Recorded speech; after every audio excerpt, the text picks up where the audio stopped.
Hello students, last video lecture में हम chelation को डिस्कस कर रहे थे। किलेशन क्या होता है कि किलेशन में कोई भी पॉलीडेंटेट लिगेंड्स जब सेंट्रल मेटल एटम से कंबाइन करता है तो एक रिंग टाइप का स्ट्रक्चर बनाता है जिसे कीलेट रिंग कहते हैं। तो इस बात को आगे बढ़ाते हुए हम थोड़ा किलेशन को और डिस्कस करते हैं। तो हेडिंग देंगे किलेशन।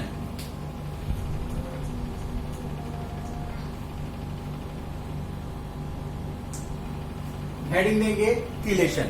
तो ये किलेशन क्या होता है, डेफिनेशन लिखिए पहले। When a polydentate ligands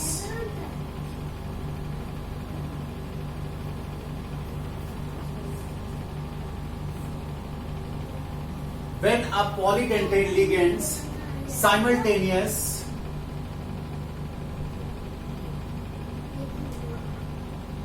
combine with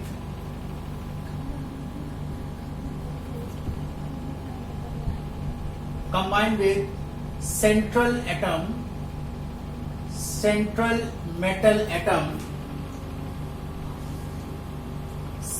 metal atom by more than one donor site,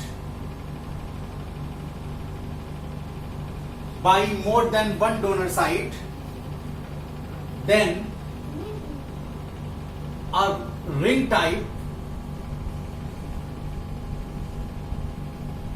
closed structure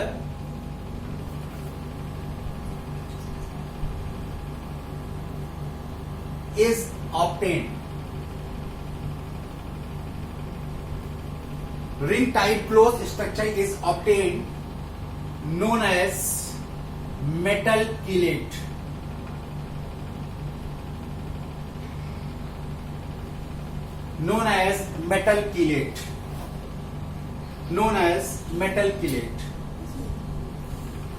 The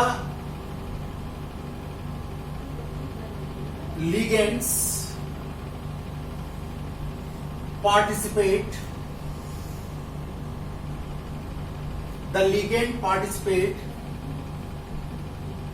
in formation of chelate ring are known as chelating ligands.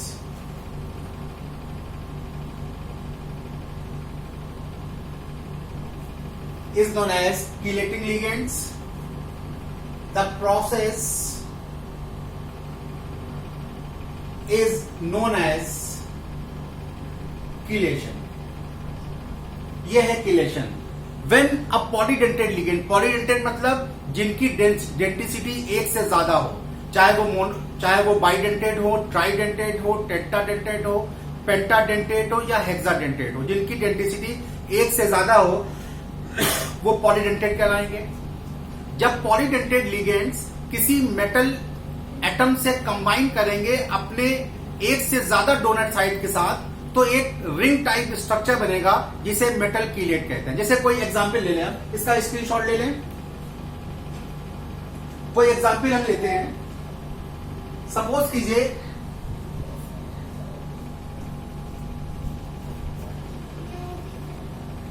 Suppose कीजिए एक complex compound है CuEn whole twice, ऊपर 2+ लगा है।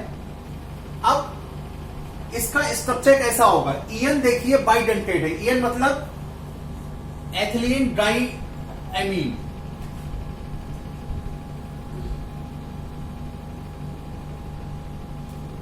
देखिए ये EN 2 लगे हुए हैं, 2 EN लगे हुए हैं तो इसकी क्वाड्रेशन नंबर क्या हो जाएगी? 4 हो जाएगी। एक EN 2 इलेक्ट्रॉन पेयर देगा। एक बाइडेंटेट लिगेंड्स 2 कोऑर्डिनेट बॉन्ड कहें या 2 इलेक्ट्रॉन पेयर कहें, बात एक ही है। एक EN 2 इलेक्ट्रॉन पेयर देगा। यहां पे 2 कितने हैं? 2 EN है, इसका मतलब ये 4 बॉन्ड बनाएंगे। ये बाइडेंटेड लिगेंड्स है, एथिलीन डाइएमीन, एथिलीन डाइएमीन, ये कॉपर से कंबाइन करेंगे,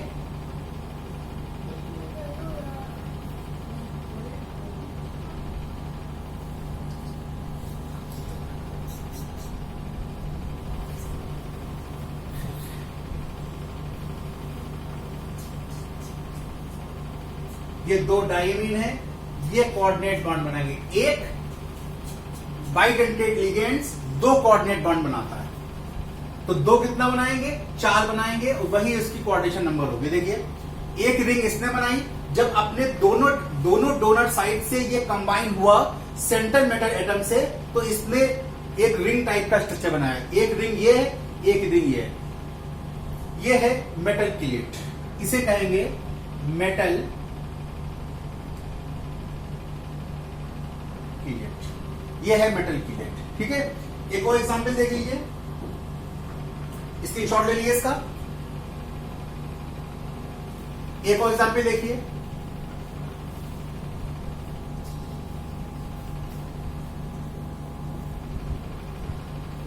एक सेकंड एग्जांपल है PtEnCl।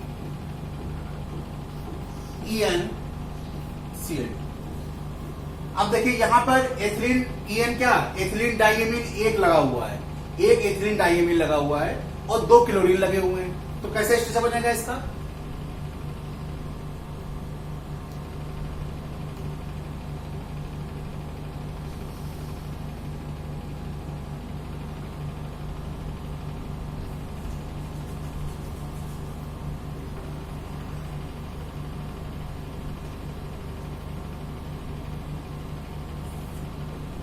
ये देखिए क्लोरीन मोनोडेंटेड लिगेंड्स है, वो एक कोऑर्डिनेट बॉन्ड बनाएगा। एथिलीन डाइएमीन बाइडेंटेड लिगेंड्स है, वो 2 कोऑर्डिनेट बॉन्ड बनाएगा। तो ये इसकी रिंग बनी, ये रिंग जो बनाएगी इसे कहेंगे किलेट रिंग।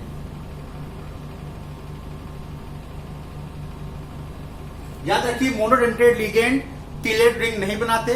किलेट रिंग जो बनना शुरू होती है वो बाइडेंटेट से बनना शुरू होती है। बाइडेंटेट बनाएगा, ट्राइडेंटेट बनाएगा, टेट्राडेंटेट बनाएगा, पेंटा बनाएगा, हेक्सा बनाएगा। और एक बात और याद रखिए कि जितनी डेंटिसिटी होगी किसी लिगेंड्स की जितनी डेंटिसिटी होगी उससे एक कम किलेट रिंग बनाएगा। किसी भी लिगेंड्स की जितनी डेंटिसिटी होगी उससे एक कम वो किलेट रिंग बनाएगा। देखिए ये बाइडेंटेड लिगेंड्स है, किलेट रिंग कितनी बना रहा है, एक किलेट रिंग बना रहा है। इससे पहले वाले एग्जाम्पल पे कंफ्यूज ना होइएगा, इससे पहले वाले एग्जाम्पल में 2 एथिलीन डाइएमीन है, इसलिए 2 किलेट रिंग बना रहे हैं। यहां पर एक एथिलीन डाइएमीन है, एक हमेशा किलेट रिंग डेंटिसिटी से एक कम बनेगी। अगर ट्राइडेंटेट होगा तो किलेट रिंग कितनी बनेगी, 2 बनेगी। अगर टेट्राडेंटेट होगा तो किलेट रिंग कितनी बनेगी, 3 बनेगी। अगर पेंटाडेंटेट होगा तो किलेट रिंग कितनी बनेगी, 4 बनेगी। अगर हेक्साडेंटेट होगा तो किलेट रिंग कितनी बनेगी, 5 बनेगी। जिस तरह से डेंटिसिटी बढ़ती जाती है उसी तरह से किलेट रिंग के नंबर बढ़ते जाते हैं। याद रखिएगा हमेशा किलेट रिंग डेंटिसिटी से एक कम बनती है। तो इसके लिए एक नोट डाल के लिख लीजिए,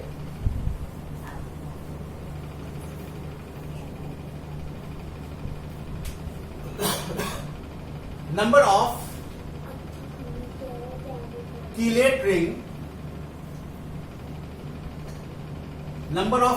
ring is less than 1 from its denticity. Denticity से एक कम किलेट रिंग बनती है। तो bidentate number of chelate ring, bidentate chelate ring कितनी बनाएगा, 1 बनाएगा। ट्राइडेंटेट कितनी बनाएगा, 2 किलेट रिंग बनाएगा। टेट्राडेंटेट किलेट रिंग कितनी बनाएगा, 3 बनाएगा। पेंटाडेंटेट किलेट रिंग कितनी बनाएगा, 4 बनाएगा। हेक्साडेंटेट कितनी बनाएगा, 5 बनाएगा। ये किलेट रिंग का ऑर्डर है। जितनी ज्यादा किलेट रिंग बनेगी उतना ज्यादा कॉम्प्लेक्स स्टेबल होगा। जितनी ज्यादा किलेट रिंग बनेगी उतना ज्यादा कॉम्प्लेक्स स्टेबल होगा। इसको पहले स्क्रीनशॉट लीजिए, फिर इस पॉइंट को डिस्कस करते हैं। जितनी ज्यादा किलेट रिंग बनेगी उतना ज्यादा कॉम्प्लेक्स स्टेबल होगा। एक कॉम्प्लेक्स ये है, मान लीजिए कोई कॉम्प्लेक्स है ये Cr NH3 whole 6 3 minus Cr En whole thrice 3 minus Cr 3 plus Cr dien whole twice 3 plus. ये 3 कॉम्प्लेक्स हैं। अगर आपसे पूछ ले कि मोस्ट स्टेबल कॉम्प्लेक्स कौन सा होगा, इन तीनों कॉम्प्लेक्स में मोस्ट स्टेबल कॉम्प्लेक्स कौन सा होगा? देखिए NH3 जो है वो मोनोडेंटेट है। NH3 is monodentate. NH3 is monodentate, En is bidentate और डाइइन इज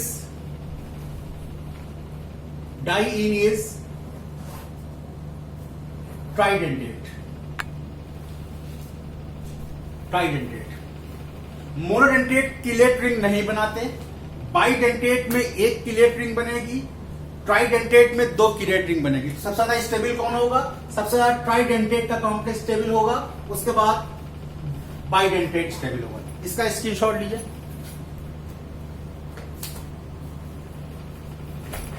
लीजिए, और नोट डाल के एक पॉइंट लिखिए। कंपटीशन के लिए इंपॉर्टेंट पॉइंट है, नोट डाल के लिखिए। और सीबीएसई में भी कई बार बोर्ड में पूछा गया है। ये पॉइंट लिखिए, chelate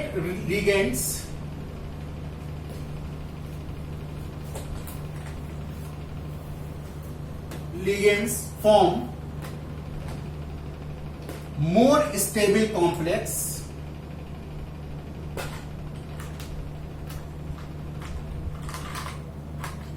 than chelate rings form more stable complex than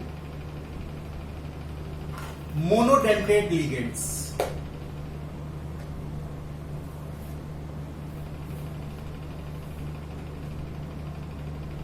Monodentate ligands, this is called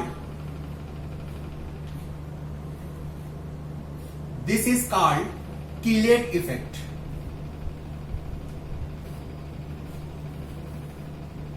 This is called chelate effect. Important point है, मोस्ट इंपॉर्टेंट पॉइंट है, कई बार पूछा गया है, सीबीएसई बोर्ड ने पूछा गया है। chelate ligands form more stable complex than monodentate ligands. और जैसे जैसे किलेट रिंग बनने की पावर बढ़ेगी, जैसे जैसे नंबर ऑफ किलेट रिंग बढ़ेगी, वैसे वैसे कॉम्प्लेक्स स्टेबल होता चला जाएगा। मोस्ट स्टेबल कॉम्प्लेक्स जो होता है 5 और 6 मेंबर रिंग की जो किलेट रिंग की होती है वो बहुत ही स्टेबल कॉम्प्लेक्स होता है। याद रखिएगा 5 और 6 मेंबर रिंग, 4 से ऊपर जब किलेट रिंग बढ़ती है तो कॉम्प्लेक्स की स्टेबिलिटी बढ़ती चली जाती है। इसका स्क्रीनशॉट लें।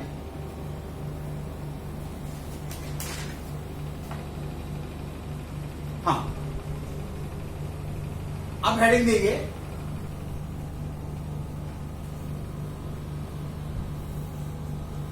देंगे, types of chelation.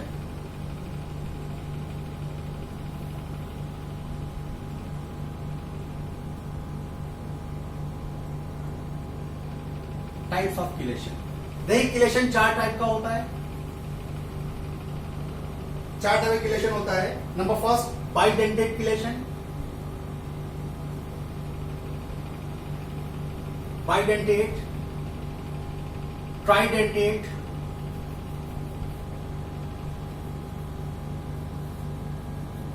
Tetradentate,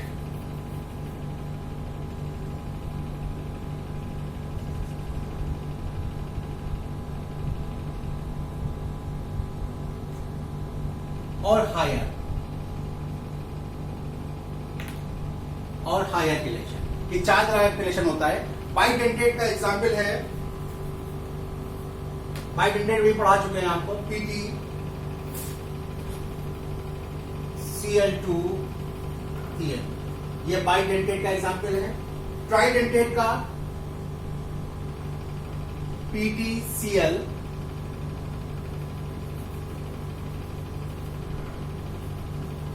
dine, PTCl dien. Tridentate का PT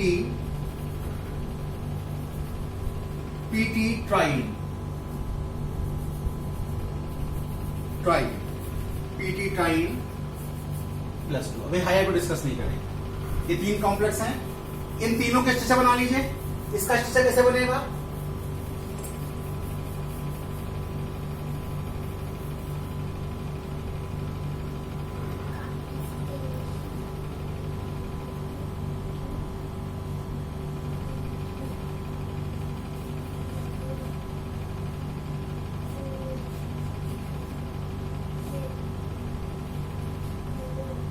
ये देख किलेट रिंग, ये किलेट रिंग बन रही है, इसे कहेंगे chelate ring. Chelate ring dien में देख लीजिए। डाइन में एथिलीन डाइमीन, एथिलीन डाइमीन क्या होता है? एथिलीन क्या होता है? Die ethylene ट्राइमीन, CH2 NH2 formula क्या होता है? CH2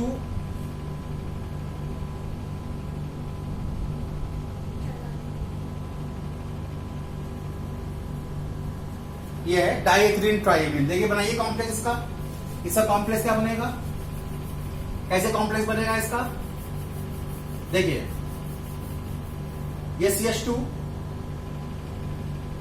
ये CH2,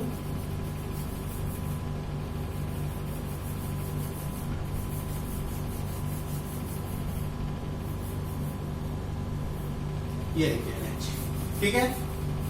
प्लेटिनम बीच में लाए हम और क्लोरीन की साइड में लाए।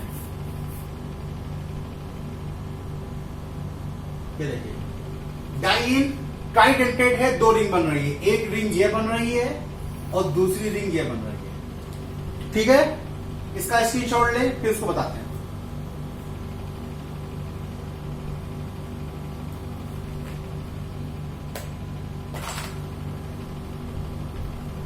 फिर इसको बताते हैं। देखिए स्क्रीनशॉट ले लिया होगा आप लोगों ने। ट्राइडेंटेट ट्राइन क्या होती है? Ethylene di tri ethylene tetrammine, try ethylene tetrammine. देखिए फॉर्म ये होता है इसका।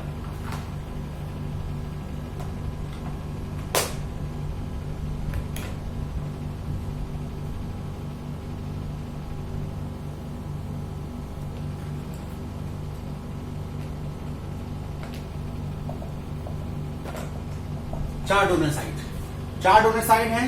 अगर टेट्राडेंटेड लिगेंड्स हैं तो कीलेट रिंग कितने बनेंगी? 3 कीलेट रिंग बनेगी। चलिए बनाते हैं, शुरू कीजिए। देखिए कोई मुश्किल नहीं है। आप पहले एथिलीन को बना लीजिए। एक एथिलीन ये आ गई, एक एथिलीन ये आ गई,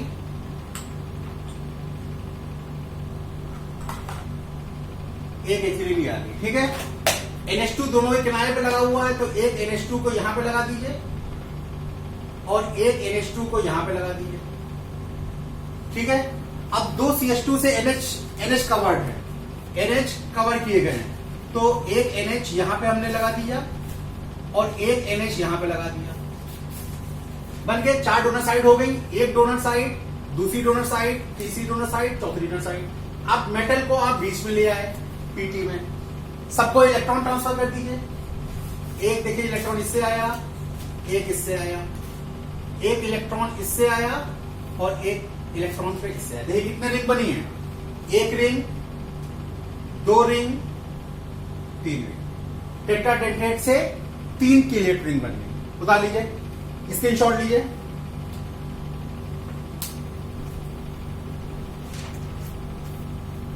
ठीक है, तो ये आपका हो गया कीलेशन। कीलेशन इस टाइप का होता है। अब नेक्स्ट हेडिंग है कोऑर्डिनेशन नंबर। नेक्स्ट हेडिंग डालिए कोऑर्डिनेशन नंबर। कोऑर्डिनेशन नंबर आप लोग भी पढ़ते हुए आ रहे हैं, तो इतना मुश्किल टॉपिक नहीं है coordination number.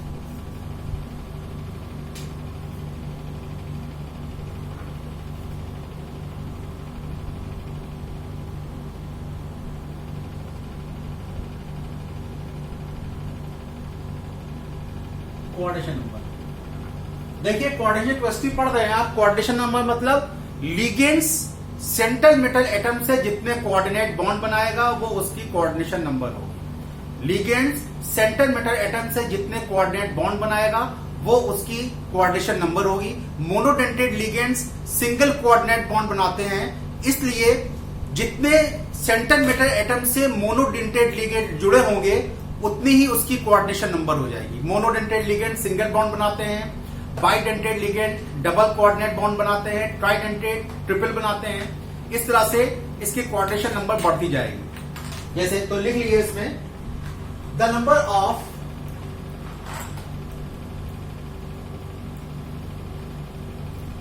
Coordinate bond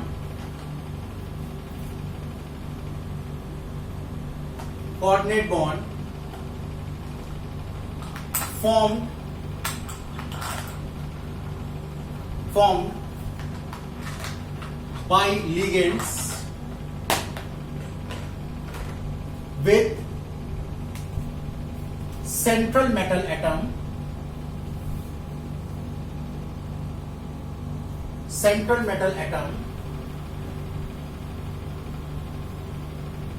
is known as its coordination number.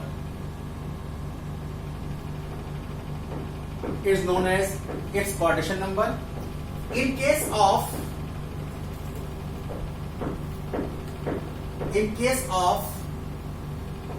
monodentate,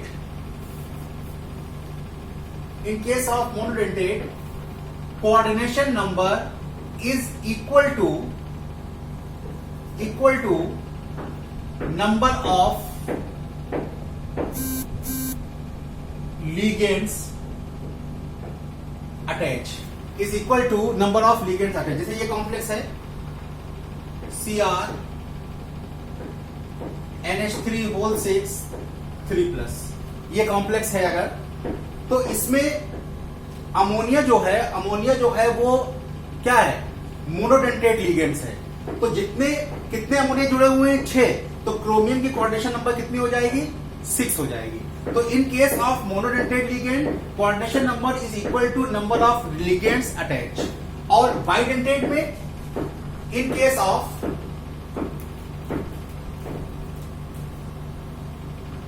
of bidentate coordination number is equal to 2 into number of ligand attach।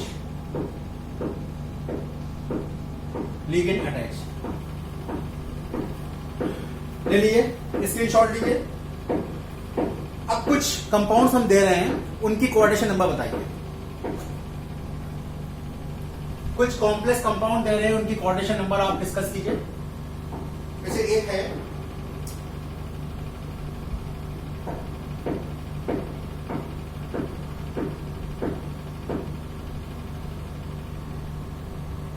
एक ये कंपाउंड है,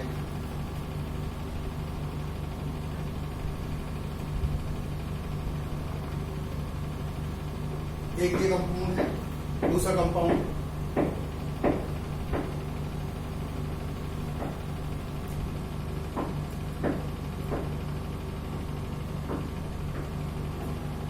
Cl3।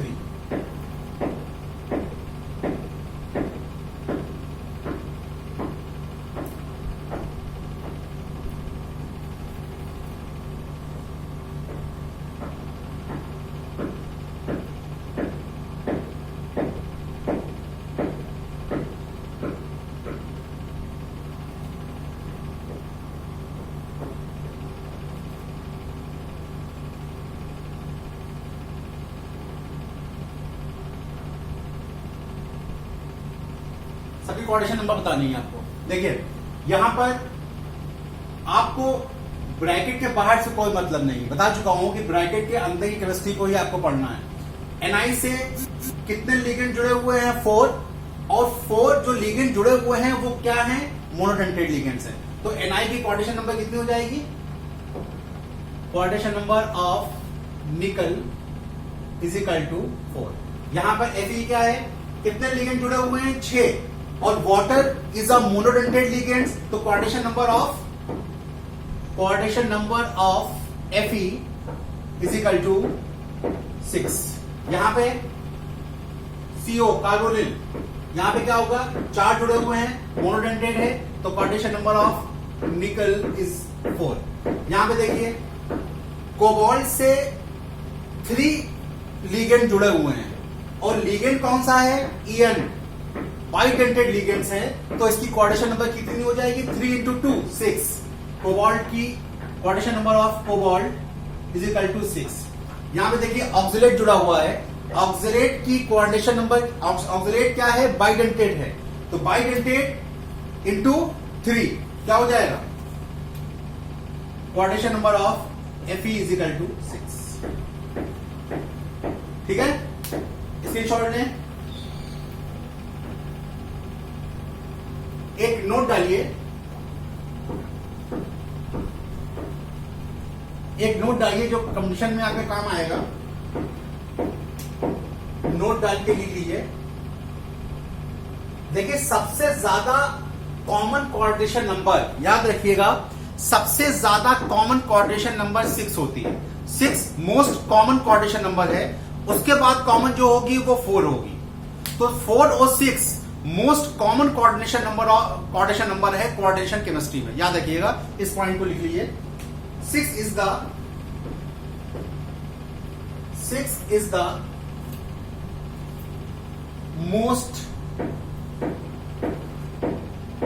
common coordination number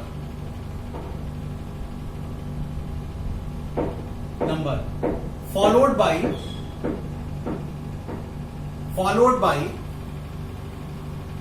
4 सबसे, हाँ, और 5 is full stop, 5 is less common. सबसे most common coordination number है 6, उसके बाद कोऑर्डिनेशन नंबर है 4, उसके 5 बहुत कम कॉमन होती है। एक और पॉइंट लिखिए नोट में ये फर्स्ट पॉइंट है और सेकंड पॉइंट देखिए।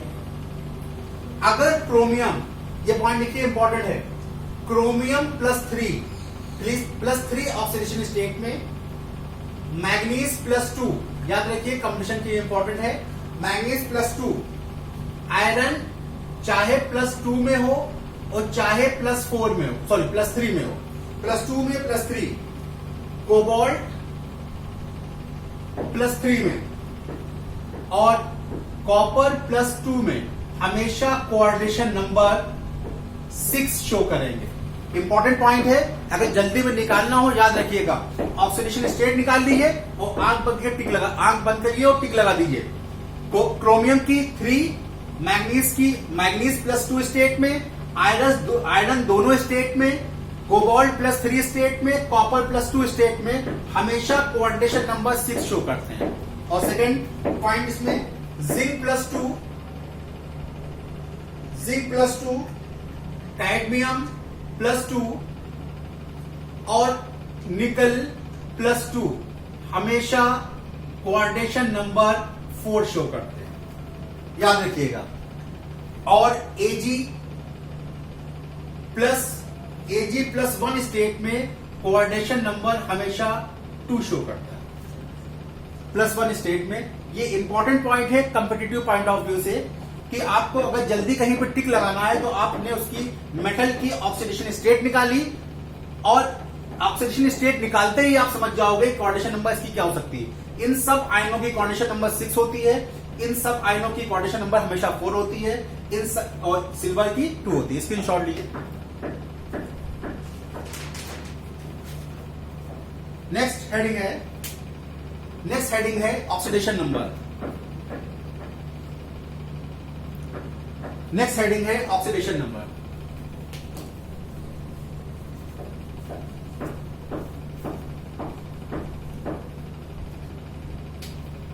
ऑक्सीडेशन नंबर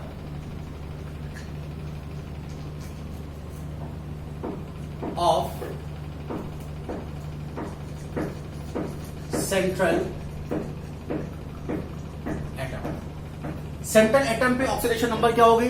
ऑक्सीडेशन नंबर आप जानते हो, जो चार्ज आता है सेंट्रल एटम पर वही उसकी ऑक्सीडेशन नंबर होगी। मतलब ऐसा समझिए, अगर क्वाड्रेशन स्फीयर से सेंट्रल मेटल एटम को छोड़कर सारे आयन को उनके इलेक्ट्रॉनों के साथ निकाल दिया जाए और सेंट्रल मेटल एटम पे जो चार्ज बचेगा वो उसकी ऑक्सीडेशन नंबर होगी। ठीक है, इसके डेफिनेशन पहले लिखिए, डेफिनेशन लिख लीजिए। Oxidation number of central metal atom is defined as when all the ligands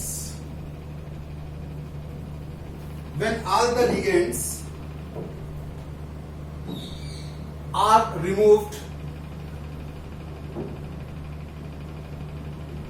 along with its electron. So the charge carried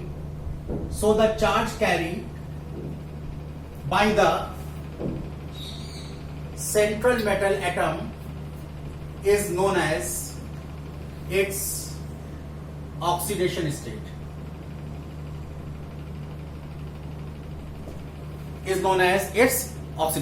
ठीक है, निकालना बहुत आसान है ऑक्सीडेशन स्टेट। जैसे ये हमने कह दिया K4FeCN6, इसमें निकालिए Fe के ऑक्सीडेशन स्टेट, या K3FeCN6 में ऑक्सीडेशन स्टेट निकालिए। बहुत आसान है, जिस तरह आप नॉर्मल 11 पढ़ते आए हो वही निकालेंगे आप। पोटेशियम फर्स्ट ग्रुप का है, ऑक्सीडेशन स्टेट क्या हो जाएगी? +1। तो क्या कैसे निकालेंगे आप? 4 इंटू +1, जिस तरह से आप फर्स्ट ईयर में निकालते हैं, 4 इंटू +1 प्लस Fe की क्या निकालेंगे आप? X मान लिया। साइनाइड पे क्या होता है? साइनो पे क्या होता है? -1 होता है। तो 6 इंटू -1 इज इक्वल टू, कोई चार्ज नहीं है, 0 आ जाएगा। यहां पे क्या हो जाएगा? ये 4 + x + -x is equal to 0। So x is equal to क्या आ जाएगी? +2 स्टेट आ जाएगी। ठीक है, देखिए आयरन +2 स्टेट में है तो क्वाड्रेशन नंबर क्या होगी इसकी? 6 होगी। 6 यहां पे दिखा भी रहा है। +2 स्टेट में क्वाड्रेशन नंबर क्या होगी? 6 होगी। अब यहां पे देख लीजिए, यहां पे क्या हो जाएगा? 3 पोटेशियम है, 3 into +1 + x + 6 into -1 is equal to 0। अगर कोई चार्ज होगा तो यहां पे चार्ज आ जाएगा। क्या हो जाएगा? x इज इक्वल टू क्या बन जाएगी? यहां पे क्या आएगी? +3 आएगी। +3 स्टेट में आयरन है, +3 चाहे +2 में हो चाहे +3 में हो, क्वाड्रेशन पर क्या होगी इसकी? 6 होगी, भी लिखवा चुका हूं मैं। तो ये होती है इसकी ऑक्सीडेशन स्टेट। अब इसकी शॉर्ट ले लीजिए। नेक्स्ट हेडिंग है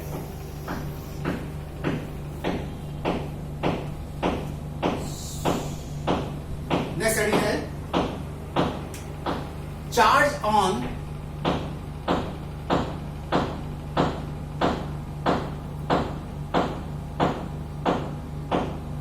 कॉम्प्लेक्स आयन। नेक्स्ट हेडिंग है charge on complex ion. Complex ion पे चार्ज क्या आएगा? देखिए, जैसे ये है,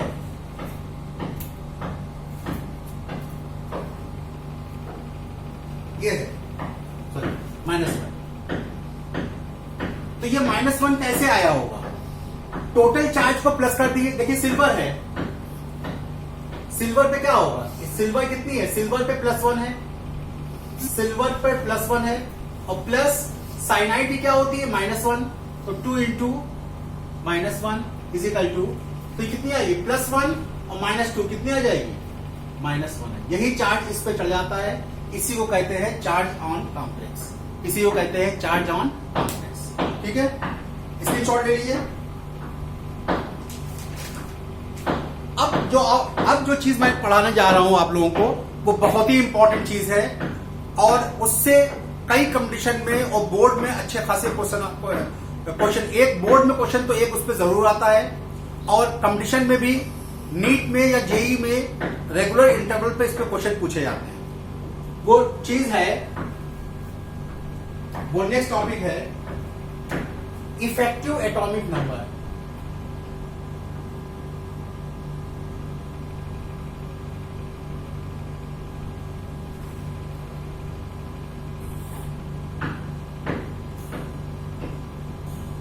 इफेक्टिव एटॉमिक नंबर, इसे कहते हैं EAN, effective atomic number EAN। ये क्या होता है इफेक्टिव एटॉमिक नंबर? देखिए, आप लोगों ने केमिकल बॉन्डिंग में पढ़ा होगा, हर एटम अपने नियरेस्ट नोबल गैस के स्ट्रक्चर को पाना चाहता है। हर एटम अपने नियरेस्ट नोबल गैस के स्ट्रक्चर को पाना चाहता है, इसीलिए वो केमिकल कॉम्बिनेशन करता है, इसीलिए एटम आपस में कंबाइन करके मॉलिक्यूल बनाते हैं। कोऑर्डिनेशन कंपाउंड में भी यही है कि कोऑर्डिनेशन कंपाउंड्स भी अपने नियरेस्ट इनर्ट गैस को पाना चाहेगा। इसी इनर गैस की स्ट्रक्चर को पाने के लिए, इनर गैस के कॉन्फ़िगरेशन को पाने के लिए ये कॉम्प्लेक्स कंपाउंड बनाता है। ये कोई नेसेसरी कंडीशन नहीं है, लेकिन कॉम्प्लेक्स बनने के रीजन में एक रीजन है। कोई नेसेसरी कंडीशन नहीं है कि वो कॉम्प्लेक्स इसीलिए बनाता है कि नोबल गैस के स्ट्रक्चर को पाले, ये जरूरी नहीं है, लेकिन रीजन में एक रीजन है। इन सारे रीजन में उसके कॉम्प्लेक्स कंपाउंड बनने के कई रीजन है, कॉम्प्लेक्स कंपाउंड बनने के कई रीजन है। उन रीजन में एक रीजन ये भी है कि वो ट्रांजिशन एलिमेंट अपने नोबल गैस के स्ट्रक्चर को पाना चाहता है, अपने नियरेस्ट नोबल गैस के स्ट्रक्चर को पाना चाहता है, इसलिए वो कॉम्प्लेक्स कंपाउंड बनाता है। तो EN क्या होता है? Effective atomic number. उससे पहले एक पॉइंट लिखिए, to define the stability of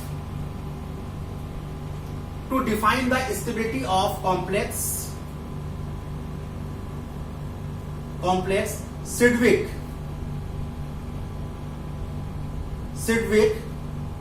proposed the concept of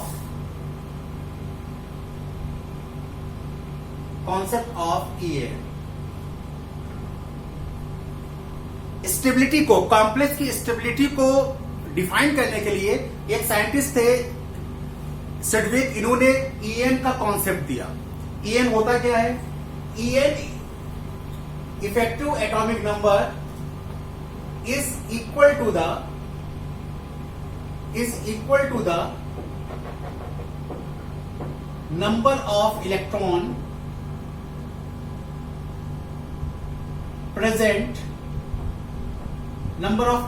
present in central metal atom। Effective atomic number is equal to the number of electron present in central metal atom। Screenshot लीजिए। इसका formula होता है,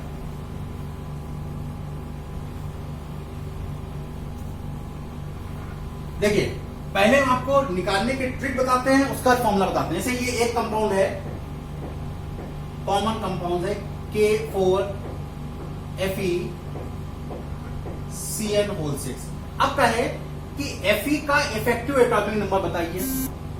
Fe का effective atomic number बताइए। कोई कहे आपसे कि Fe का कमीशन में पूछ लिया गया या बोर्ड में पूछ लिया गया कि Fe का इफेक्टिव एटॉमिक नंबर बताइए, तो कैसे निकालेंगे? देखिए, Fe इफेक्टिव एटॉमिक नंबर जो होता है, वो जो इलेक्ट्रॉन सेंटर मेटल एटम के पास हैं, कॉम्प्लेक्स कंपाउंड बनने के बाद जो इलेक्ट्रॉन सेंटर मेटल एटम के पास बचे रहेंगे, उसी को कहते हैं इफेक्टिव एटॉमिक नंबर। ठीक है। ऐसे नॉर्मल केस में Fe के पास कितने इलेक्ट्रॉन होते हैं? एटॉमिक नंबर कितना होता है Fe का? 26 होता है।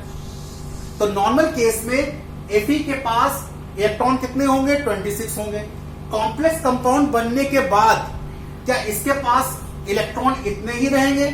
अगर इतने रहेंगे तो एटॉमिक नंबर तो नॉर्मल रहेगा। इफेक्टिव एटॉमिक नंबर का टर्म क्यों दे दिया गया? इसका मतलब यह हुआ कि कॉम्प्लेक्स कंपाउंड बनने के बाद इसमें इलेक्ट्रॉन में कुछ चेंज आ जाता है, इनके सेंट्रल मेटल एटम के इलेक्ट्रॉनों में कुछ चेंज आ जाता है, उसी चेंज को कहते हैं effective atomic number. Normal atomic number कितना है 26। अब कॉम्प्लेक्स बनने के बाद इसमें इलेक्ट्रॉन कितने बचे, उसी कैलकुलेशन को कहते हैं हम इफेक्टिव एटॉमिक नंबर। ठीक है, अब देखिए टोटल इलेक्ट्रॉन कितने होंगे इसमें, K4 FeCl6 में टोटल इलेक्ट्रॉन कितने होंगे। ठीक है, अब देखिए Fe का नॉर्मल एटॉमिक नंबर कितना है 26 है, 26 है ना। जितने इलेक्ट्रॉन ये निकालेगा, जितने इलेक्ट्रॉन लेगा, उसी को इफेक्टिव एटॉमिक नंबर कहते हैं। ये पूरा एक कैलकुलेशन है, एक कहिए कि बनिए का हिसाब किताब है। अब Fe ने जब कॉम्प्लेक्स कंपाउंड बनाया तो Fe किस स्टेट में था, Fe ने जब कॉम्प्लेक्स कंपाउंड बनाया तो Fe किस स्टेट में था, तो Fe की ऑक्सीडेशन स्टेट क्या होगी, यहां पे अभी निकाल के आप आए हैं कि Fe की ऑक्सीडेशन स्टेट यहां पे कितनी होगी, +2 होगी। Fe की ऑक्सीडेशन स्टेट कितनी होगी, +2 होगी। इसका मतलब 26 से इसने 2 इलेक्ट्रॉन निकाल दिए। 26 से जब इसने कॉम्प्लेक्स बनाया तो ये किस स्टेट में था, +2 स्टेट में था। +2 स्टेट में जाने के लिए इसने क्या किया, 26 से 2 इलेक्ट्रॉन निकाल दिए होंगे। ठीक है, अब कॉम्प्लेक्स बनने के बाद इसने कितने इलेक्ट्रॉन गेन किए, कॉम्प्लेक्स बनने के बाद इसने कितने इलेक्ट्रॉन गेन किए, ये बताइए कितने इलेक्ट्रॉन गेन किए। इलेक्ट्रॉन पेयर देता, पता है आपको कि इलेक्ट्रॉन पेयर बनने, ये इलेक्ट्रॉन पेयर देगा तो कोऑर्डिनेशन बॉन्ड, कोऑर्डिनेट बॉन्ड ये कितने बनाएगा, कोऑर्डिनेट बॉन्ड ये 6 बनाएगा। मोर डेंटेड लिगेंड है, कोऑर्डिनेट बॉन्ड बनाएगा 6। एक बॉन्ड बनने में कितने इलेक्ट्रॉन यूज होते हैं, 2 यूज होते हैं। तो 6 बनने के लिए 6 × 2, 6 × 2। ठीक है, एक कोऑर्डिनेट बॉन्ड बनने के लिए कितने इलेक्ट्रॉन यूज होंगे, 2। और कितने कोऑर्डिनेट बनाएगा, 6 बनाएगा। तो टोटल कितने इलेक्ट्रॉन यूज हुए, 12। यानी कि Fe ने 12 इलेक्ट्रॉन लिए और 2 इलेक्ट्रॉन दिए। Fe ने ये कॉम्प्लेक्स बनाने के लिए कितने इलेक्ट्रॉन लिए, 12 इलेक्ट्रॉन लिए और 2 दिए। तो इसका मतलब क्या होगा, +12। 26 माइनस कितना बचा, 24 और +12 कितना होगा, 36। तो इसका इफेक्टिव एटॉमिक नंबर कितना आ गया, 36 आ गया। ये तो था एक ट्रिक की बात। अब फॉर्मूला क्या होगा, तो फॉर्मूला लिखिए। जो बोर्ड के लिए पढ़ रहे हैं वो तो फॉर्मूले से पढ़ें, जो कंपटीशन के लिए पढ़ रहे हैं वो ट्रिक से निकाले, तो इससे जल्दी निकल आता है। Effective atomic number is equal to atomic number of central metal atom minus oxidation number, plus 2 × coordination number, 2 × coordination number. ये इफेक्टिव एटॉमिक नंबर का फॉर्मूला है। Effective atomic number is equal to atomic number of central metal atom minus oxidation number plus 2 × coordination number. ठीक है, screenshot लें। अब कुछ हम compound दे रहे हैं, उनके इफेक्टिव एटॉमिक नंबर निकालिए, बताइए।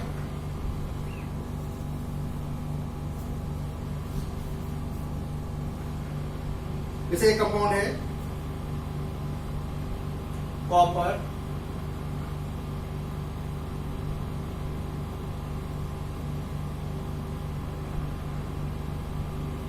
इसमें कॉपर बताना है, कोबाल्ट,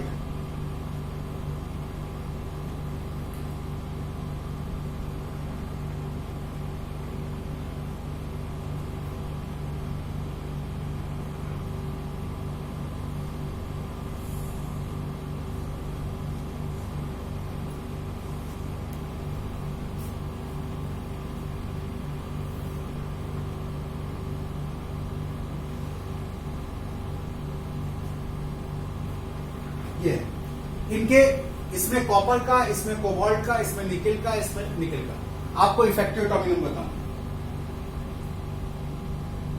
बताइए। चलिए पहले क्या करिए, फॉर्मूला लगाइए। सबसे पहले सबकी ऑक्सीडेशन स्टेट निकालिए। यहाँ पे ऑक्सीडेशन स्टेट कितनी होगी कॉपर की?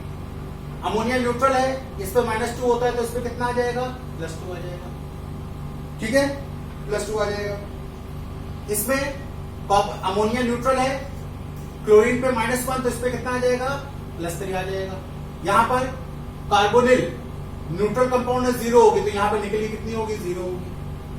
और यहां पर निकल कितनी होगी? पोटेशियम कितनी होगी? +1, इसकी कितनी होगी? 2, और यहां पे कितनी होगी? -4 तो इसकी कितनी आएगी? +2। सबकी ऑक्सीडेशन आ गई। अब देखिए कॉपर का कितना होता है? 29। कितने इलेक्ट्रॉन इसने लॉस किए? 2।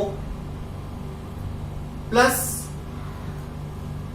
कितने बॉन्ड बना रहा है? 4। तो 2 इंटू पोटेशियम नंबर कितनी है इसकी? 4। कितनी हो जाएगा इसका? 27 और 8 कितना होगा? 35। ठीक है, यहां पे देखिए कितना होता है? 27। कितने इलेक्ट्रॉन लॉस किए इसने? 3। ऑक्सीडेशन नंबर कितने इलेक्ट्रॉन लॉस किए? 3। प्लस कोऑर्डिनेट कितने बना रहा है? 2 इंटू 6 12। कितना होगा ये? 24। कितना होगा ये? 24 और 12 27 24 12 कितना आएगा? 36 आएगा। और इसमें देखिए निकल की 0 है, निकल कितना होता है? 28। ये ऑक्सीडेशन नंबर 0 पर मतलब नहीं, +2 इंटू 4 8 कितना आएगा ये? 36। इसमें देखिए 28 -2 बॉन्ड कितने बना रहा है? 4। 2 इंटू 4 कितनी हो जाएगी ये? 26 और 8 34। ठीक है, बात समझ में आ गया? एक चीज और देखिए, एक चीज और दी गई है कि effective atomic number and stability. जिनका एटॉमिक नंबर जिसका effective atomic number noble gas के कॉन्फ़िगरेशन तक पहुंच जाता है। नोबेल गैस का एटॉमिक देखिए कितने नोबेल गैस होती हैं? नोबेल गैस होता है 2, फिर दूसरे क्या होता है? 8, फिर 18, फिर 36, फिर 54, फिर 86। ये नोबेल गैस का एटॉमिक नंबर है 2, 8, 18, 36, 54, 86। इसके आसपास जो 36 का या 54 का इफेक्टिव एटॉमिक नंबर पा लेगा वो स्टेबल होगा। देखिए ये इसने पा लिया नोबेल गैस कॉन्फ़िगरेशन, इसने पा लिया नोबेल गैस कॉन्फ़िगरेशन, तो ये कॉम्प्लेक्स कंपाउंड स्टेबल होंगे। जो नोबेल गैस का कॉन्फ़िगरेशन को नहीं पा पाएंगे वो कॉम्प्लेक्स कंपाउंड स्टेबल नहीं होंगे। अगर किसी कॉम्प्लेक्स कंपाउंड, अब ये 34 है, 34 क्या चाहेगा? 34 चाहेगा 36 से बदल जाए। 34 क्या चाहेगा? 36 से बदल जाए। तो 36 से बदलने के क्या करेगा? वो इलेक्ट्रॉन को गेन करेगा। जब इलेक्ट्रॉन को गेन करेगा तो क्या होगा? रिडक्शन। और काम किसका करेंगे? ऑक्सीडाइजिंग एजेंट का। समझ में आ रहा है? 35 भी किससे बदलना चाहेगा? 36 में। तो इलेक्ट्रॉन को क्या करेगा? गेन करेगा। जब इलेक्ट्रॉन को गेन करेगा तो क्या होगा? रिडक्शन। काम किसका करेगा? ऑक्सीडाइजिंग एजेंट का। ठीक है, अगर मान लीजिए किसी का इफेक्टिव एटॉमिक नंबर 37 आ गया तो क्या करेगा? वो इलेक्ट्रॉन को लूज करके वो 36 में बदलना चाहेगा। जब इलेक्ट्रॉन को लूज करेगा तो उसका क्या होगा? ऑक्सीडेशन। और काम किसका करेगा? रिड्यूसिंग एजेंट का। ये कंडीशन का पॉइंट है। तो ये था आपका इफेक्टिव एटॉमिक नंबर। उम्मीद है आप लोगों को समझ में आ गया होगा। यहां पर आपके important terms used in coordination chemistry complete होता है। अब मेरा नेक्स्ट वीडियो आएगा आईयूपीएसी इन कोऑर्डिनेशन केमिस्ट्री। बहुत इंपॉर्टेंट है। बिल्कुल जिस तरह से ऑर्गेनिक केमिस्ट्री में आपने आईयूपीएसी पढ़ी है, इसी तरह से इसके भी आईयूपीएसी के कुछ रूल्स होते हैं। उस रूल्स को पढ़ाते हुए हम आगे बढ़ाएंगे आपको IUPAC in coordination chemistry. Thank you so much.